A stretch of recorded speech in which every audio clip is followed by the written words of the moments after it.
చెప్పినట్టుగా చాలామంది గురువులు ఉన్నారు, సంప్రదాయ సిద్ధంగా అధ్యయనం చేసి వచ్చిన గురువులు ఉన్నారు. కొంతమంది వాళ్ళపాటికి వాళ్ళు పుస్తకాలు చదువుకొని గురువులుగా చలామణి అవుతున్న వాళ్ళు ఉన్నారు. ముఖ్యంగా ఈ టీవీలలో, ఈ యూట్యూబ్లో వాటిల్లో ఈ చాలామంది మంత్రోపదేశాలు చేసేస్తున్నారు, యంత్రాలు ఇచ్చేస్తున్నారు, ఉపదేశాలు అవన్నీ చేసేస్తున్నారు.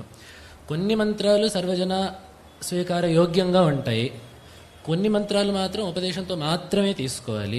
ఇప్పుడు జగద్గురువులే చాలామందికి ఉపదేశాలు చేస్తున్నారు.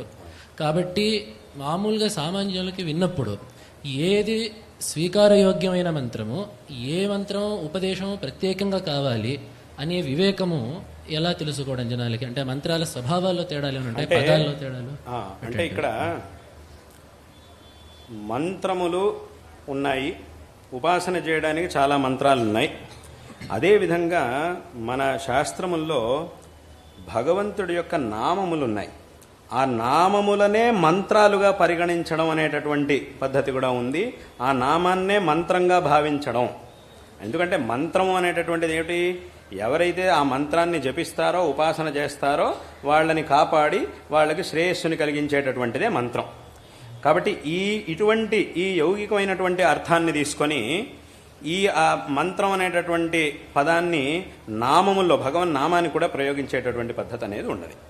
కాబట్టి ఈ రకంగా ఆ భగవన్ నామాన్ని, అందుకే నామమంత్రం అని కూడా అంటూ ఉంటాం. నామమంత్రం అంటే ఏమిటి? నామాన్నే మంత్రంగా ఉపదేశింపబడి ఆ మంత్రంగా దాన్ని అనుష్ఠించడం అని.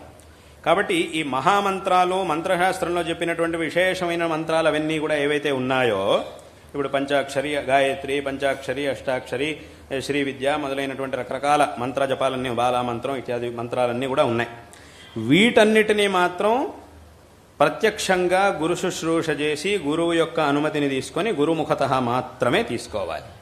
ఈ నామమంత్రములనేవి ఏవైతే ఉన్నాయో వాట్లని ఎలాగైనా సరే ఉపదేశం తీసుకోవచ్చు, ఎలాగైనా సరే పర్వాలేదు.